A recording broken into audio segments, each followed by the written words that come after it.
ప్రజల కష్టాలు అన్ని రకాలుగా ఇందిరమ్మ రాజ్యం వచ్చిన తర్వాత తీరుస్తామని ఇచ్చిన హామీల్లో భాగంగా ఏదైతే రేషన్కి కానీ హెల్త్కి కానీ ఇతరత్రా మీ కుటుంబాల గుర్తింపు కోసం మీ కుటుంబాలకు సంబంధించిన ఒక identity card ID card smart కార్డుని ఇవ్వాలని గౌరవ ముఖ్యమంత్రి రేవంత్ రెడ్డి గారి నాయకత్వంలోని ఈ ప్రభుత్వం నిర్ణయించి ఏదో ఆషామాషిగా ముగ్గురో నలుగురో ఒక 4 గోడల మధ్య కూర్చొని నిర్ణయాలు తీసుకోకుండా రాష్ట్రంలో ఉండే ముఖ్య అధికారుల్ని ఈ దేశంలో 5 రాష్ట్రాలకు పంపించి ఆ రాష్ట్రాల్లో ఏ రకంగా ఈ కుటుంబ సర్వే చేసి ఆ కుటుంబ కార్డులు ఇస్తున్నారో ఆ కార్డులు ఏ రకంగా దేనికి వాడుతున్నారో చివరికి ఆరోగ్యానికి కూడా మీ హెల్త్కు సంబంధించింది కూడా అదే కార్డులో వచ్చే విధంగా ఉంటే బాగుంటది అని తలంచి ఒక పైలట్ ప్రాజెక్టుగా అంటే గౌరవ నేను అన్నాను ఆ రోజు సమావేశంలో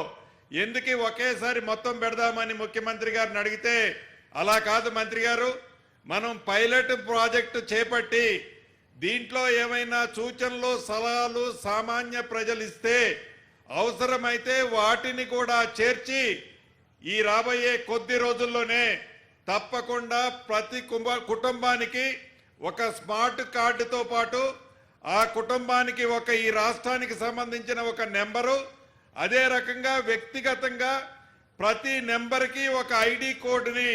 ఒక నెంబర్ని ఇవ్వాలి అన్నది ఈ రాష్ట్ర ప్రభుత్వం యొక్క ఆలోచనలో భాగంగా ఈనాడు గౌరవ ముఖ్యమంత్రి గారి చేతుల మీదుగా లాంఛనంగా రాష్ట్రంలోని 119 నియోజకవర్గాలలో ప్రతి నియోజకవర్గంలో 2 పాయింట్ల చొప్పున ఒక గ్రామ పంచాయతీ ఒక కార్పొరేషన్ అయితే ఒక డివిజన్లో ఏర్పాటు చేయాలని నిర్ణయం తీసుకొని ఇది రాబోయే 5 రోజుల్లో ఈ రోజు నుంచి 7వ తారీఖు లోపు పూర్తి చేసి 8, 9 తారీఖుల్లో ఏవైతే ప్రజలు సూచనలు ఇస్తారో ఏదైతే ప్రతిపక్షాలు సూచనలు ఇస్తారో ఏదైతే మేధావులు సూచనలు ఇస్తారో తప్పకుండా దాంట్లో మంచుంటే సేకరించి ఈ కార్డులన్నిటినీ యుద్ధ ప్రాతిపదిక మీద ప్రతి కుటుంబానికి ఇవ్వాలన్నదే ఈ ప్రభుత్వం యొక్క లక్ష్యం గౌరవ ముఖ్యమంత్రి రేవంత్ రెడ్డి గారి ఆలోచనని ఈ వేదిక ద్వారా మీకు తెలియజేస్తున్నాం అంతేకాదు ఏదైతే ఆనాడు మేము డబుల్ బెడ్రూమ్ ఇస్తామని ఆర్భాటంగా చెప్పి సుమారు 1,33,000 ఇళ్లకు టెండర్లు పిలిచి కేవలం 65,000-66,000 ఇళ్లే ఆనాడు పూర్తి చేసి మిగతా వాటిని గాలికి వదిలేశారు. గడిచిన ఈ 9 నెలల్లో గౌరవ ముఖ్యమంత్రి గారి సూచనల మేరకు అనేక గ్రామాలలో అసంతృప్తిగా మిగిలిపోయిన వేలాది ఇళ్లను ప్రజల సొమ్మును దుర్వినియోగం చేయొద్దని బేషిషాలకి పోవద్దని ఆనాటి ప్రభుత్వం